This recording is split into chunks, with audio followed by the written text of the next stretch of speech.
यहाँ हम लोग रूट लोकस टेक्निक चैप्टर देखने जा रहे हैं। सबसे पहले हम लोग चलते हैं कंट्रोल सिस्टम में। कंट्रोल सिस्टम हमें पता है, ओपन लूप कंट्रोल सिस्टम होता है और एक होता है क्लोज लूप कंट्रोल सिस्टम। ये दो कंट्रोल सिस्टम के बारे में आप लोग को पूरी तरह से पता है।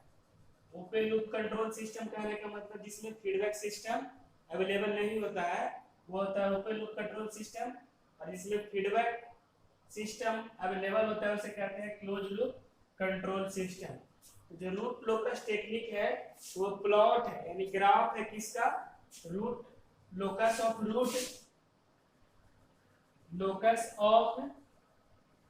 रूट, इसी को कहते हैं close loop poles. Locus of root and gain के बीच में जो प्लॉट होता है उसी का नाम है root locus technique. Locus of root कहने का मीन्स क्लोज लूप पोल्स, यानी जो क्लोज लूप कंट्रोल सिस्टम है उसमें जो पोल्स निकलेगा, उसका जो पोल्स निकलेगा उसके और इसका जो गेन होगा कंट्रोल सिस्टम का फीडबैक गेन, उसके बीच में एक प्लॉट है, उसी का नाम है रूट लोकस टेक्निक। जैसे ट्रांसफर फंक्शन बराबर क्या होता है, CS by RS। CS by RS करेंगे, यहां से क्या होगा, GS बट्टा 1 प्लस GS HS। ये होता है CS बाय RS बराबर GS बट्टा 1 प्लस GS HS। अगर यहाँ पे क्लोज लूप कंट्रोल सिस्टम न रह करके ओपन लूप रहता तब यहाँ पे क्या होता है, ये जो 1 है वो नहीं होता, सिर्फ क्या होता है GS बट्टा GS plus GS into HS। तो यहाँ पे क्या है, क्लोज लूप पोल्स, यानी क्लोज लूप सिस्टम का जो होता है कंट्रोल सिस्टम का उसका पोल। तो उसका पोल क्या होता है, सबसे पहले इसका कैरेक्टरिस्टिक इक्वेशन निकालते हैं, GS और यहाँ पे HS, इसको करते हैं 0 के इक्वल, और इससे जो by the factorial method S का जो वैल्यू फाइंड होता है वही क्या होता है, इसका पोल होता है। क्लोज लूप कंट्रोल सिस्टम का पोल्स है, इसलिए हम इसे क्या कह रहे हैं, क्लोज लूप पोल्स। यहाँ पे ये क्या, रूट लोकस टेक्निक एक प्लॉट है, एक ग्राफ है, किसके बीच में, locus of root and gain के बीच में, जो क्या करता है, कंट्रोल सिस्टम के एब्सोल्यूट स्टेबिलिटी या सम एक्सटेंट यानी कुछ हद तक रिलेटिव स्टेबिलिटी को भी ये डिस्क्राइब करता है, रूट लोकस टेक्निक। इसका ड्रा करने का दो मेथड है, एक है एंगल मेथड और दूसरा मैग्नीट्यूड मेथड। तो मैग्नीट्यूड क्या होगा, इतना 1 plus GS HS equal to करेंगे 0, यहां से GS HS बराबर करेंगे 1 को इधर प्लस में है, बराबर को उधर जाएगा तो क्या हो जाएगा, -1, क्योंकि क्या रहता है S, यानी ये क्या रहता है, ये कैरेक्टरिस्टिक इक्वेशन कॉम्प्लेक्स फॉर्म में रहता है, इस कारण से यहाँ पे क्या देते हैं, J0। जब यहाँ पे क्या लगाएंगे, GS HS लगाएंगे, मोड लगा देंगे, तब क्या हो जाएगा, इसका वैल्यू +1 हो जाएगा। इसका जो वैल्यू आएगा यहाँ से S और गेन के बीच में जब ड्रा करेंगे तब उसको कहेंगे मैग्नीट्यूड मेथड।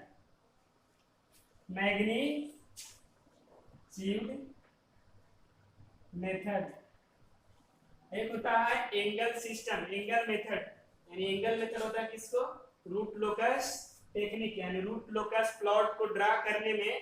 एक होता है मैग्नीट्यूड मेथड, इसके और गेन के बीच में। एक होता है एंगल मेथड, एंगल और गेन के बीच में जो ड्रा होता है उसे कहते हैं एंगल मेथड।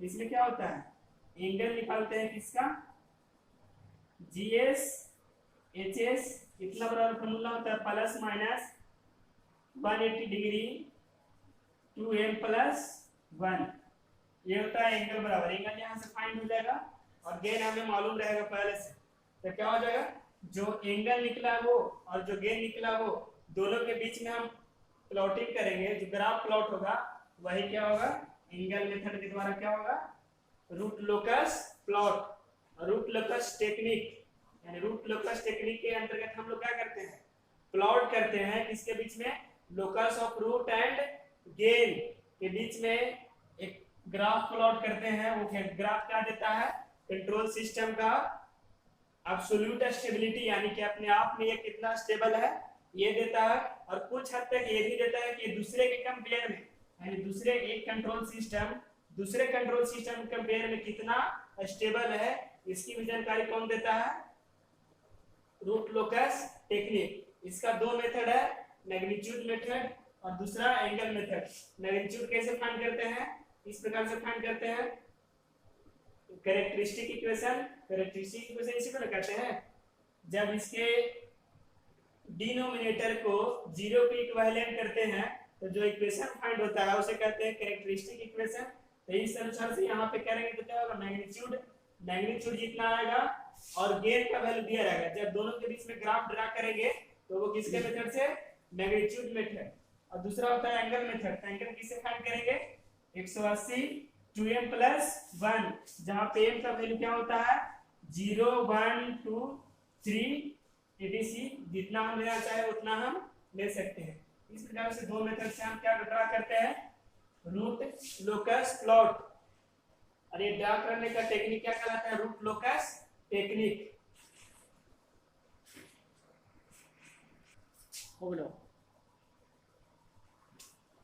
यहाँ पे हम देख रहे हैं क्वेश्चन के अकॉर्डिंग दरमियान देखे हैं हम क्या स्टेप, क्या स्टेप होता है रूट लोकस डायग्राम या रूट लोकस ग्राफ ड्रा करने में क्या स्टेप फॉलो किया जाता है, वो स्टेप हम यहाँ पे देखते जाएंगे और न्यूमेरिकल के साथ में सोल्व करते जाएंगे। एक क्वेश्चन दिया हुआ है, ओपन लूप सिस्टम दिया हुआ है, इसका यूज करके हमें क्या करना है, रूट लोकस ड्रा करना है। इसका यूज करके मैंने क्या, रूट लोकस में क्या होता है कि क्लोज लूप पोल्स और गेन के बीच में ड्रा होता है। तो गेन तो यहाँ k है और इसके बटा में कितना s into s + 2 into s + 3, और k जो वैरी कर रहा है कितना से 0 से लेकर के इंफिनिटी तक, यानी k का जो वैल्यू होता है 0 से लेकर के इंफिनिटी के बीच में होता है। और k क्या है, यहाँ पे गेन है, तो गेन का वैल्यू दिया हुआ है, लेकिन हमको मालूम करना है यहाँ पे close loop poles. Close loop poles पर फाइंड करने के लिए क्या चाहिए हमको, क्लोज लूप सिस्टम चाहिए। तो क्लोज लूप सिस्टम का यहाँ पे क्या होता है, CS/RS बराबर GS बटा 1 + GS HS, ये होता है हमारा। तो क्लोज लूप पोल्स फाइंड करने के लिए क्या करते हैं, इसके डिनोमिनेटर को ट्रांसफर फंक्शन के डिनोमिनेटर के वैल्यू को 0 के इक्वल करते हैं। कितना, 0 के इक्वल करते हैं। इसको 0 के इक्वल करेंगे तो क्या होगा, GS HS बराबर 0। देखिए यहाँ पे GS HS का वैल्यू दिया हुआ है k बट्टा s into s + 2 into s + 3। GS HS की जगह पे हम ये रख सकते हैं वैल्यू, ये रखिएगा तब क्या आ जाएगा हमारा k बट्टा s into s + 2 into s + 3 और इक्वल में 0। अब यहाँ से सोल्व करेंगे तो क्या होगा, इससे ये गुना और ये प्लस में k, यानी s into s + 2 into s + 3 बराबर 0। अब इतना नीचे कितना हो जाएगा, s into s + 2 into s + 3, इतना हमारा इक्वेशन आ गया। ये किसका है, डिनोमिनेटर का ही है, कैरेक्टरिस्टिक इक्वेशन का ही ये सॉल्यूशन किए हैं तब इतना आया। तो देखिए यहाँ पे इक्वल में 0 है, अगर ये जो डिनोमिनेटर इसका है ये अगर यहाँ 0 के साथ मल्टीप्लिकेशन होगा तो कितना, ये 0 बस क्या जाएगा हमारा सिर्फ s into s + 2 into s + 3 = 0। अब यहाँ से हम फाइंड करेंगे, ये यहाँ पे छूट गया है, इतना से 1 गुना होगा तो इतना, और प्लस में k इक्वल टू 0, फिर ये गुना होगा 0 के साथ, तो 0 बच जाएगा हमारा क्या, s into s plus 2 s plus 3 plus k equal to 0। अब यहाँ से मल्टीप्लिकेशन होगा तो कितना हो जाएगा, s स्क्वायर प्लस 2s, फिर और मल्टीपल होगा s प्लस 3 में प्लस k बराबर 0। अब यहाँ से भी मल्टीप्लिकेशन करेंगे तो कितना हो जाएगा, s इंटू कितना s क्यूब, फिर 3 से 3s स्क्वायर, फिर यहाँ से 3 से 2 6x, और फिर इससे इसमें तक कितना,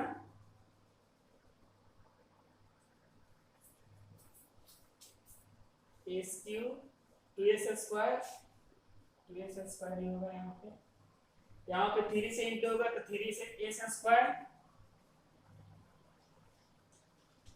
s into s square s cube, s into 2s square, 3 into s square 3s square, 3 into 2x कितना 6x, और प्लस में कितना है k बराबर 0, 2s square plus 3s square कितना होगा 5s स्क्वायर, बीच में इधर कितना हो गया s क्यूब, और यहाँ पे 6x प्लस k बराबर 0। ये हमारा क्या आ गया, इक्वेशन आ गया।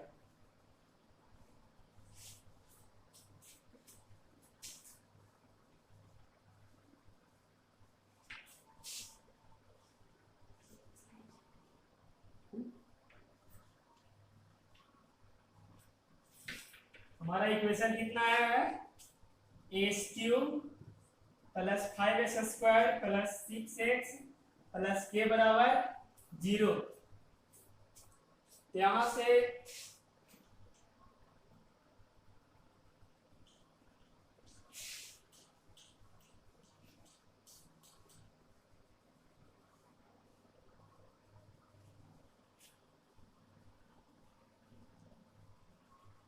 हम फाइंड करेंगे s cube 5s square 6x plus k बराबर 0 है, यहाँ से s का वैल्यू फाइंड करेंगे।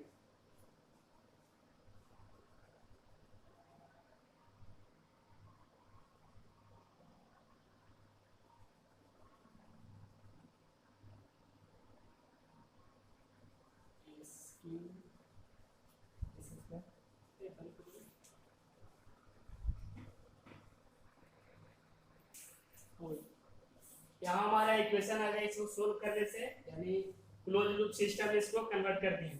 अब यहाँ से हम फाइंड कर लेते हैं, हमारा इक्वेशन क्या है, k s plus 2 s plus 3। अब यहाँ पे हम देखेंगे क्या, ऊपर में कोई s का टर्म नहीं है, s का टर्म नहीं है तो इसका कोई जीरो आएगा। पहला जो स्टेप है क्या कहता है, find all poles and zeros. तो जीरो क्या होता है, न्यूमरेटर को इक्वल 0 करते हैं, और जो s का वैल्यू आता है बाय द फैक्टोरियल मेथड उसे कहते हैं जीरोस। तो यहाँ पे s का वैल्यू ही नहीं है तो इसका जीरो फाइंड नहीं होगा। लेकिन यहाँ पे क्या है, डिनोमिनेटर में है क्या, s into s plus 2s plus 3, तब इसका क्या होगा, इसका इक्वल 0 करेंगे। बाय द फैक्टोरियल मेथड जो s का वैल्यू फाइंड होता है वही क्या होता है, इसका पोल्स होता है। पोल्स फाइंड करेंगे बाय द फैक्टोरियल मेथड। ये तो फैक्टर में पहले से ही है, फैक्टर में चेंज क्यों करेंगे, पहले से ही दिया हुआ था। s बराबर कितना हो जाएगा 0, इससे करेंगे तब कितना s बराबर -2, इससे करेंगे तो s बराबर -3। अब क्या है, यहाँ पे देखना है कि p अगर ग्रेटर देन z रहेगा, यानी कि p नंबर ऑफ पोल्स ज्यादा रहेगा नंबर ऑफ जीरो से, तब क्या होगा, ब्रांच पे यहाँ जो रूट लोकस पे ब्रांच बनेगा उसका संख्या क्या होगा, 4 के बराबर होगा। अगर जीरोज का वैल्यू ज्यादा होगा तो ब्रांच का वैल्यू जीरोज के बराबर होगा। अगर z और p दोनों बराबर रहेगा तब ब्रांच का वैल्यू या तो z या तो p के बराबर होगा। और स्टार्ट कहां से करता है, ब्रांच स्टार्ट होता है पोल से, एंड करता है जीरो पर। जैसे मानिए यहाँ पे पी कितना है 5 है और जीरोज 3 है, तो स्टार्ट हुआ कहाँ से ब्रांच 5 है और यहाँ पे 3 है, तो 3 है, तीन ब्रांच ही टर्मिनेट करेगा जीरोज पे, यानी जीरोज 3 है तो 3 ब्रांच जो चलेंगे वो पोल से होकर के वो कहाँ टर्मिनेट करेंगे जीरोज पे। लेकिन और जो 2 पोल बचेंगे वो कहाँ से पोल से चल करके इंफिनिटी पे खत्म हो गए। जीरो 3 ही था, अगर जीरो ही 5 रहा था तो पांचों का पांचों पोल से स्टार्ट होकर के पांचों ब्रांच जीरोज पे ही एंड करता। लेकिन यहाँ क्या है सिर्फ जीरोज 3 ही है, तो 3 ही पोल स्टार्ट होगा पोल से, 3 ही ब्रांच स्टार्ट होगा पोल से और एंड करेगा जीरो पे, और बाकी का दो जो पोल बचा वो कहाँ एंड करेगा पोल से ही स्टार्ट होगा लेकिन एंड करेगा इंफिनिटी पॉइंट पे। ये point draw S plane poles and zero. S plane draw हो गया। एस प्लेन क्या होता है वैसा प्लेन जिसमें हम ट्रांसफर फंक्शन से रिलेटिव ग्राफ ड्रा करते हैं। ट्रांसफर फंक्शन से रिलेटिव ग्राफ ड्रा करेंगे उसे कहते हैं एस प्लेन। और एस प्लेन का ये हो गया right half of S plane और इधर हो गया left half of S plane. जितना ये रूट लोकस बनेगा, रूट लोकस अगर लेफ्ट के साइड में बन रहा है तो हम कहेंगे सिस्टम स्टेबल है, और जितना लेफ्ट में ज्यादा रहेगा उतना सिस्टम ज्यादा स्टेबल होगा, और जितना इसके नजदीक होगा कम स्टेबल होगा। और इधर क्या होगा अगर वो right half of S plane में बनता है तब क्या होगा वो अनस्टेबल होगा। इस तरह से हम यहाँ पे ड्रा करते हैं। जीरो है -2 है -3 है, यहाँ पे जीरो, यहाँ पे -2, यहाँ पे -3। इस तरह से ड्रा हो गया। इसके बाद हमको ड्रा करना है break away point. Break away point find करने के लिए क्या करते हैं DGS बाय GS, यानी जो टर्म है उसको करते हैं एस के साथ डिफरेंशिएशन करते हैं। हमारा जीरो फाइंड हो गया है।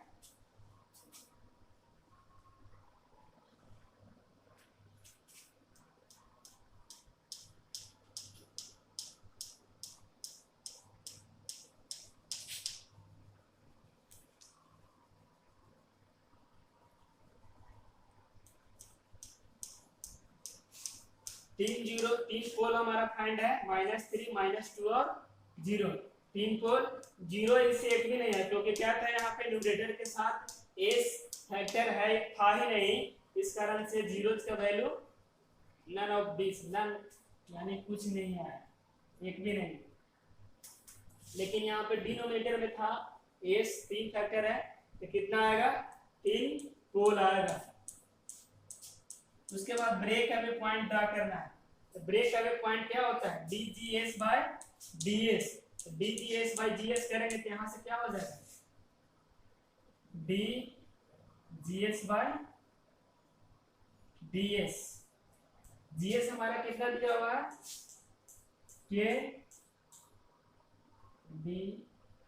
K बट्टा S into S plus 2 S plus 3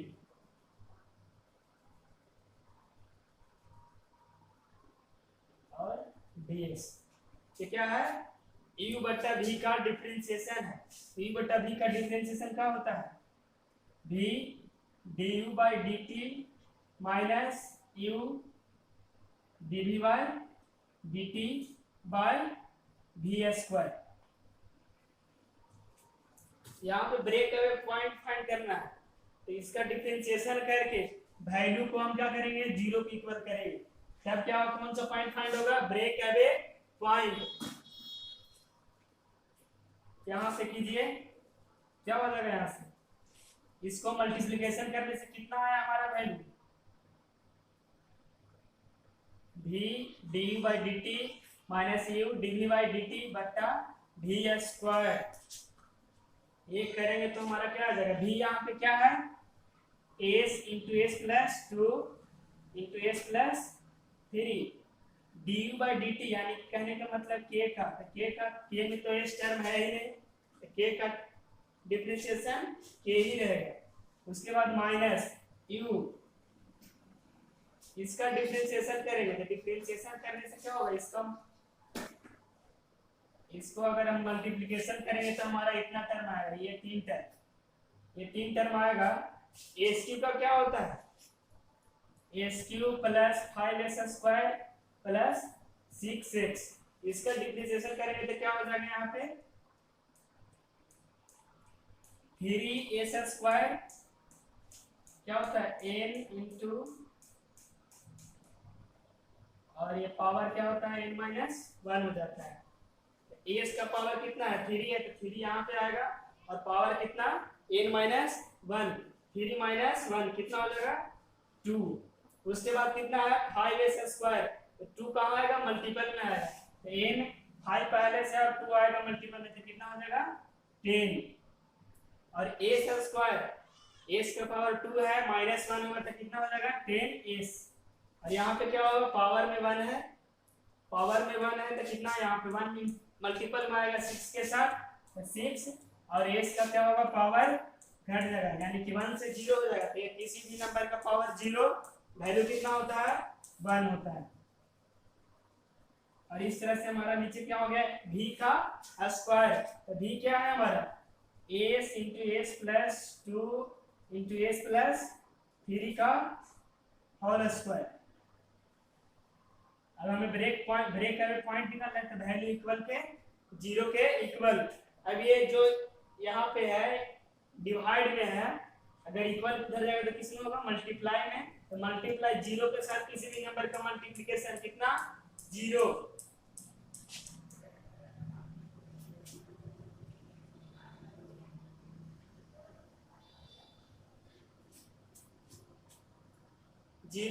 अब बाकी हमारा टर्म बच गया कौन, यहाँ पे k नहीं होगा, k क्या होगा यहाँ पे कांस्टेंट का टर्म का डिफरेंशिएशन 0 होता है, कांस्टेंट टर्म का डिफरेंशिएशन 0 होता है। तो ये भी टर्म 0 बचा, हमारा कौन सा टर्म ये टर्म बचा, ये भी यहाँ पे जाके 0 हो गया, और ये 0 के साथ मल्टीप्लिकेशन ये 0 हो गया।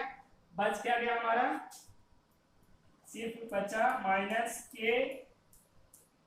3s² प्लस 10s प्लस 6 बराबर 0। ये भी इधर के मल्टीपल में माइनस के 0 को रह जाएगा तो क्या हो जाएगा 0 हो जाएगा। हमारा क्या बचेगा 3s² प्लस 10s प्लस 6 बराबर 0। अब यहाँ से by the factorial method s का वैल्यू फाइंड करेंगे, s का वैल्यू कितना आएगा फाइंड करने से 3s² प्लस 10s प्लस 6 का बराबर 0 है। यहाँ से by the factorial method find करेंगे तो कितना आएगा वैल्यू s के बराबर, s एक और आएगा, यहाँ पे क्वाड्रेटिक इक्वेशन है, s का वैल्यू कितना आएगा 2 आएगा, पहला होगा 0.784 और दूसरा होगा 2.74, दोनों क्या होगा माइनस में, s का पहला वैल्यू -0.784 और s का दूसरा वैल्यू -2.74। s का पहला वैल्यू क्या आएगा -0.784 और s का दूसरा वैल्यू क्या आएगा -2.74।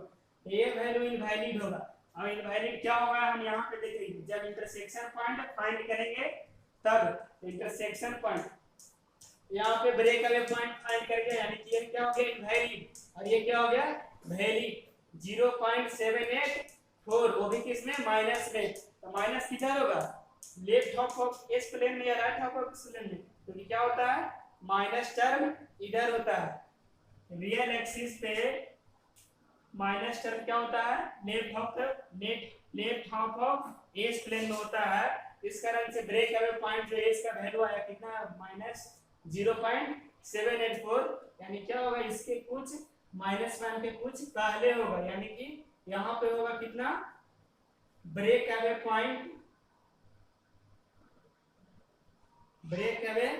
पॉइंट होगा यहाँ पे कितना -0.784, ये हो गया ब्रेक अवे पॉइंट। फिर उसके बाद फाइंड करते हैं पांचवें में क्या इंटरसेक्शन पॉइंट।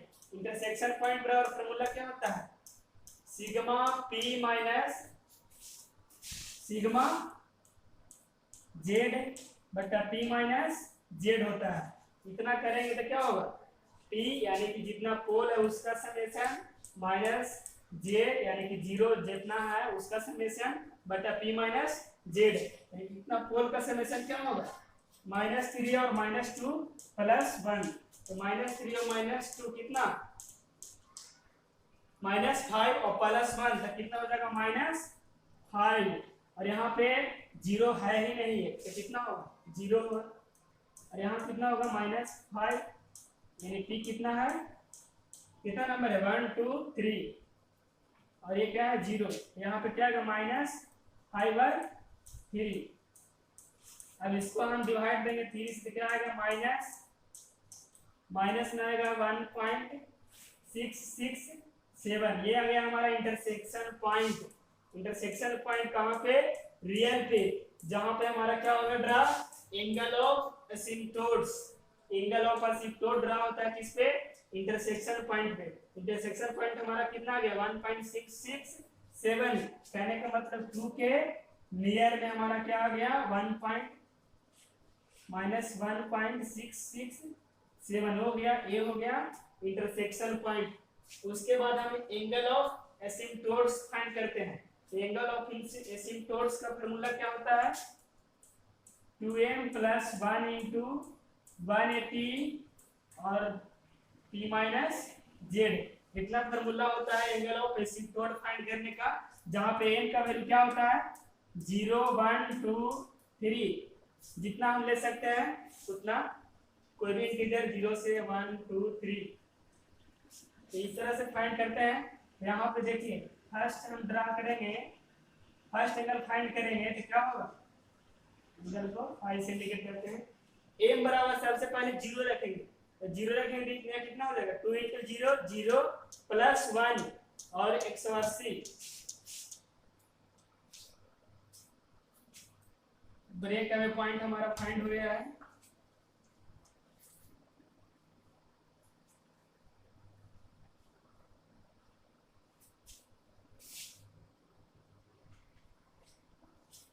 फाइव बराबर फाइंड करना है, तो एक बराबर सबसे पहले हम 0 रखते हैं, तो 0 रखेंगे तो क्या हो जाएगा 2 × 0 + 1 × 180 बट्टा में p - z, तो p कितना है 1 2 3 है और ये है 0, तो ये 2 - 2 × 0 0 + 1 तो 1 × 180 और बट्टा में 3, तो 3 से कितना बार में 60 बार में, यानी पहला डिग्री क्या हो गया 60 डिग्री, यानी कि 5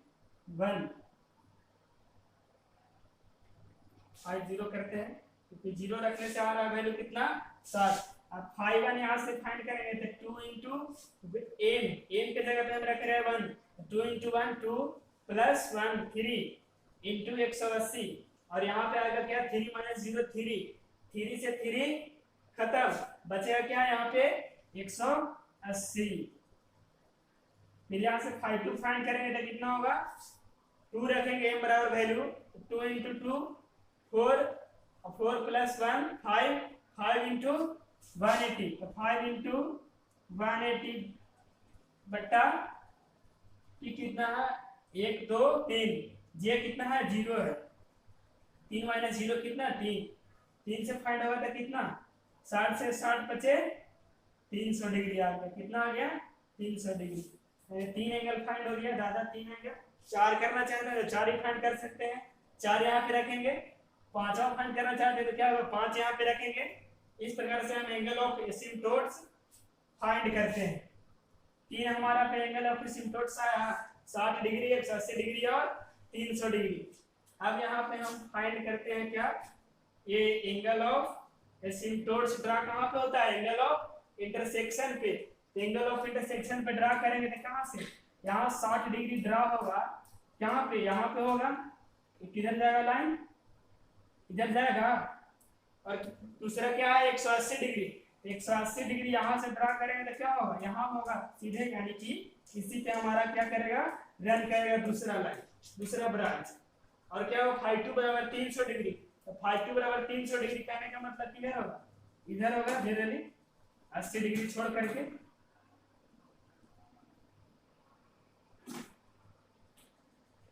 ये हो गया 300 डिग्री और ये हो गया हमारा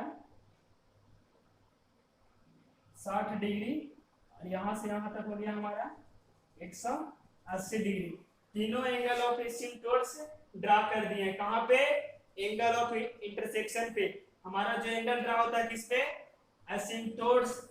एंगल ऑफ एसिम्प्टोट्स किस पे ड्रा होता है? इंटरसेक्शन पॉइंट पे। इंटरसेक्शन पॉइंट हमारा फाइंड हुआ था यहाँ से कितना? -1.667। इस प्रकार से हमारा ड्रा हो गया लाइन,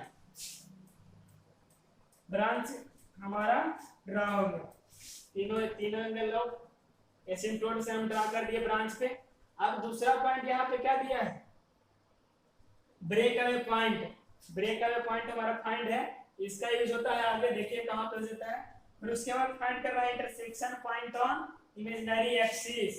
यानी इमेजिनरी एक्सिस पे इंटरसेक्शन पॉइंट कितना है वो फाइंड करना है, जो हमको मालूम नहीं है। हम ऐसे ही ड्रा कर दिए यहाँ पे, लेकिन ये पता नहीं है कि कहाँ पे क्या करेगा, ये कट करेगा किसको? इमेजिनरी लाइन को। इमेजिनरी लाइन को फाइंड करने के लिए हम क्या करते हैं?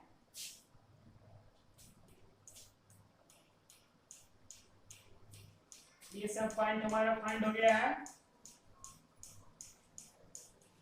हम चल रहे हैं 7 स्टेप पे, 7वां स्टेप पे intersection point on imaginary axis. Intersection point on imaginary axis के लिए हम ड्रा करते हैं सबसे पहले रूट अरे। रूट अरे जो क्या हुआ आप लोग पढ़ चुके हैं। तो हमारा इक्वेशन क्या है यहाँ पे? 5s³ है प्लस 5x² है प्लस 6x है प्लस k है, इतना है। यहाँ पे लिखेंगे s³, यहाँ पे लिखेंगे s², यहाँ पे लिखेंगे s और यहाँ पे लिखेंगे s के पावर 0, s के पावर 1। तो बताइए s³ का लिख रहे हैं, s³ का लिखेंगे तो क्या होगा? s³ का कोफिशिएंट कितना है? 1। और इसके एक छोड़ के, एक टर्म छोड़ कर कितना है कोफिशिएंट? 6। और उसके बाद 0, एक और छोड़ेंगे तो 0 ही आएगा।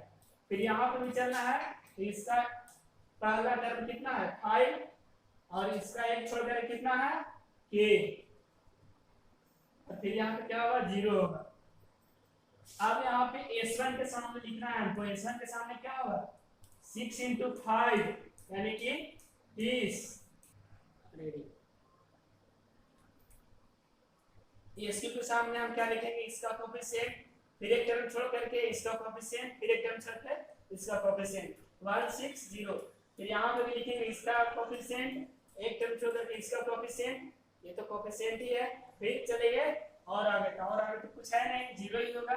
अब यहाँ पे लिखना चाह रहे थे क्या होगा? 6 × 5, 6 × 5 कितना? 30 और k × 1 कितना? -k और बट्टा में ये टर्म कितना है? 5, ये होगा हमारा। फिर यहाँ पे क्या होगा? 0। फिर s0 का मतलब क्या होगा? s0 का मतलब यहाँ पे टर्म पे 6k है और इधर 0 है। ये हमारा हो गया रूट अरे। इससे फाइंड करना है यहाँ पे। तो s1 का कितना है? s1 का वैल्यू, s1 के साथ कितना है? 30 - k बट्टा 5। 30 - k बट्टा 5 है, 30 - k बट्टा 5। अगर सिस्टम के स्टेबिलिटी को हम चाहे कि कंट्रोल सिस्टम हमारा स्टेबल हो, इसका वैल्यू कितना होना चाहिए? या तो 0 होगा या 0 से कम होगा, 0 से ज्यादा होगा इसका वैल्यू। इसका वैल्यू k का वैल्यू 0 के इक्वल करते हैं तो कितना होगा? 30 - k बट्टा 5 बराबर 0। 30 - k बट्टा 5 बराबर 0। 5 इधर जाएगा, किसमें मल्टीप्लाई में तो 0 हो जाएगा, कितना बराबर 0। यहाँ से k बराबर कितना? 30, यानी k बराबर कितना फाइंड हो गया? 30 फाइंड हो गया। अब हम चलते हैं ऑक्सिलरी इक्वेशन में। तो ऑक्सिलरी इक्वेशन फाइंड करते हैं s² वाला टर्म से। s² वाला टर्म कितना है? 5s² प्लस k बराबर इक्वल टू 0। अब k बराबर वैल्यू कितना है यहाँ पे? k बराबर वैल्यू हमारा फाइंड हुआ है 30। 5s² प्लस 30 बराबर 0। k बराबर 30 है, 30 यहाँ पे रख दिए। अब यहाँ से 5s² करेंगे बराबर 30।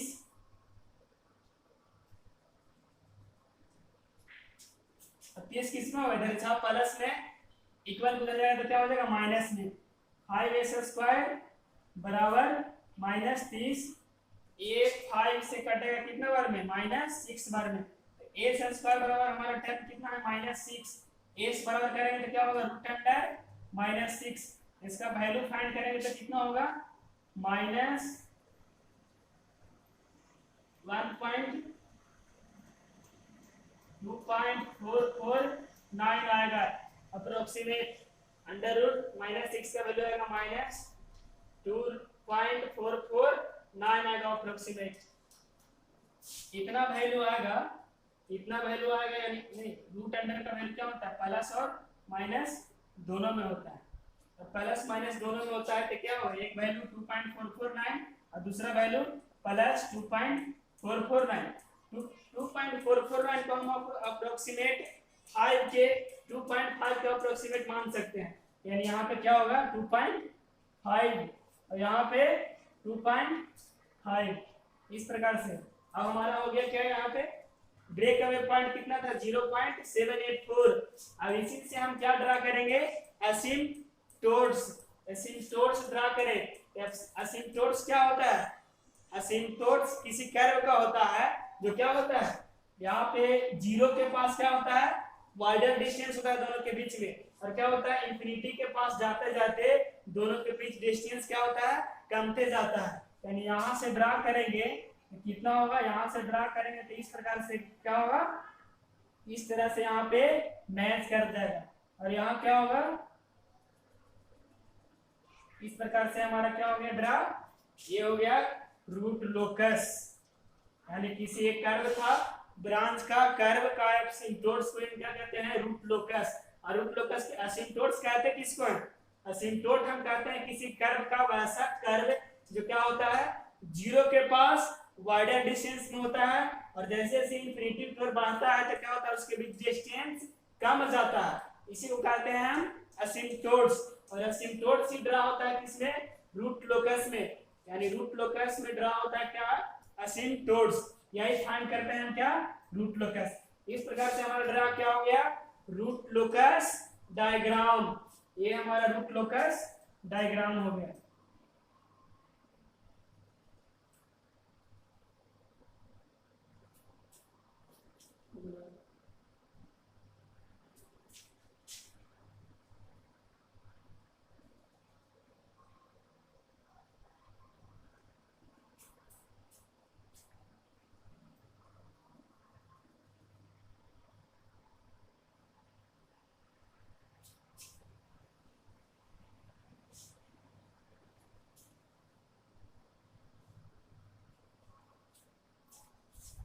ये हमारा फाइनली क्या है, रूट लोकस।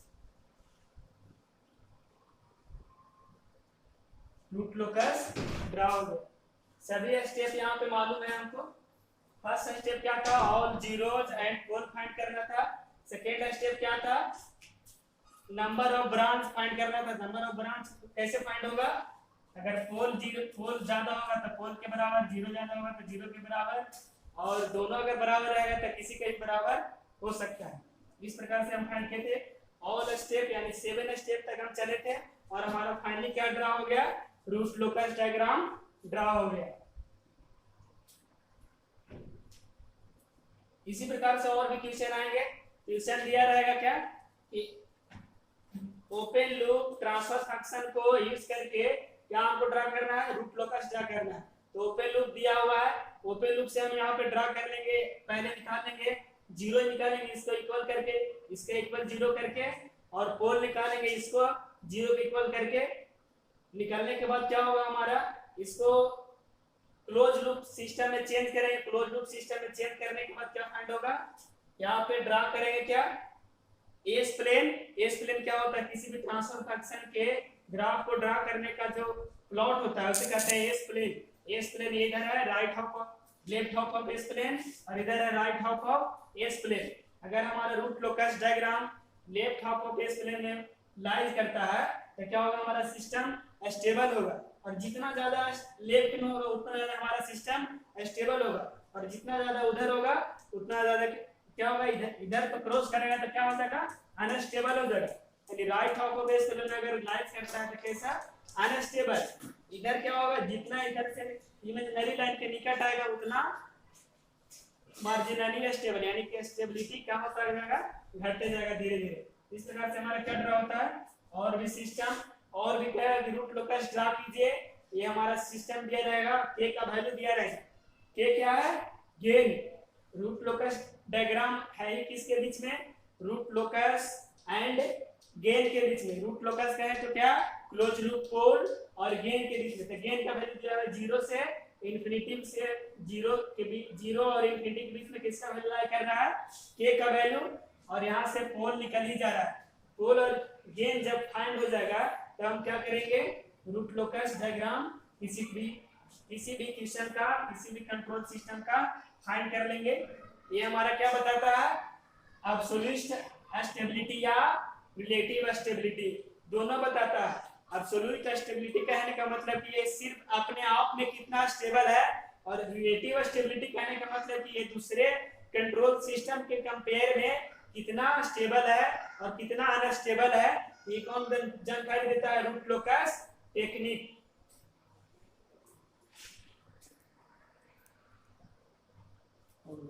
यहाँ पे दो टर्म ध्यान देने वाली बात है, एडिशन ऑफ जीरो करेंगे तब क्या होगा, एडिशन ऑफ पोल करेंगे तब क्या होगा। एडिशन ऑफ जीरो करने से क्या होगा, एडिशन ऑफ जीरो करने से ये जो रूट लोकस अभी इधर हो रहा है, इमेजिनरी लाइन के निकट हो रहा है, अगर जीरोज ऐड कर देंगे, अभी तो जीरोज एक भी नहीं था, अगर जीरोज ऐड करेंगे तब क्या होगा, रूट लोकस इधर शिफ्ट करेगा, यानी कि left half of S plane की ओर शिफ्ट करेगा, तो क्या होगा, इसका स्टेबिलिटी इंक्रीज होगा ना। यानी पहला हो गया कि अगर जीरो ऐड होता है इसका स्टेबिलिटी इंक्रीज करेगा। स्टेबिलिटी इंक्रीज करने का मींस क्या होगा, एक्चुअल में इंक्रीज क्या करेगा, रूट लोकस डायग्राम इधर शिफ्ट होगा, तो जितना ज्यादा इधर शिफ्ट होगा उतना ज्यादा हमारा सिस्टम क्या होगा, स्टेबल होगा, उतना ज्यादा हमारा सिस्टम स्टेबल होगा, उतना ज्यादा सिस्टम हमारा स्टेबल होगा। अगर यहाँ पे पोल ऐड कर रहे हैं तो पोल ऐड करने से क्या होगा, यहाँ पे ये जो रूट लोकस अब इधर शिफ्ट कर रहा, अगर एक और पोल यहाँ पे ऐड कर देंगे तो क्या हो जाएगा, ये pole right half of base plane की ओर शिफ्ट करने लगेगा। तो right half of base plane की ओर शिफ्ट करने कहने का मतलब स्टेबिलिटी डिक्रीज होगा। तो दो बात ध्यान में रखना है, addition of zero, addition of poles. Addition of pole करने से क्या होगा, स्टेबिलिटी डिक्रीज होगा, क्योंकि एडिशन ऑफ पोल कहने का मतलब इधर शिफ्ट होगा, right half of base plane की ओर रूट लोकस शिफ्ट होगा, और यहाँ पे एडिशन ऑफ जीरोस करेंगे, ये जो रूट लोकस अभी इधर है वो इधर शिफ्ट करेगा, left half of S plane की ओर शिफ्ट करेगा। तो हम पहले ही बता चुके हैं कि अगर हमारा root locus left half of S plane में जितना ज्यादा रहेगा उतना ज्यादा हमारा सिस्टम स्टेबल रहेगा, और जितना ज्यादा इधर रहेगा right half of S plane की ओर उतना ज्यादा हमारा सिस्टम अनस्टेबल होगा। इस प्रकार से यहाँ दो टर्म, एडिशन ऑफ जीरोस और दूसरा है addition of poles. Addition of zero और एडिशन ऑफ पोल दोनों, जीरो ऐड करने से क्या होता है, सिस्टम का स्टेबिलिटी इंक्रीज करता है, और इससे ऐड करने से क्या होता है, सिस्टम का स्टेबिलिटी डिक्रीज करता है। या कहें तो इससे एडिशन ऑफ जीरो करने से root locus left half of base plane पर शिफ्ट करता है, और एडिशन ऑफ पोल यानी पोल ऐड करने से root locus right half of S plane की ओर शिफ्ट करता है। तो क्या होगा, एडिशन ऑफ पोल करने से सिस्टम स्टेबिलिटी डिक्रीज होगा, एडिशन ऑफ जीरोस करने से सिस्टम स्टेबिलिटी इंक्रीज होगा। ये दो पॉइंट इंपोर्टेंट है, याद करने जोग है।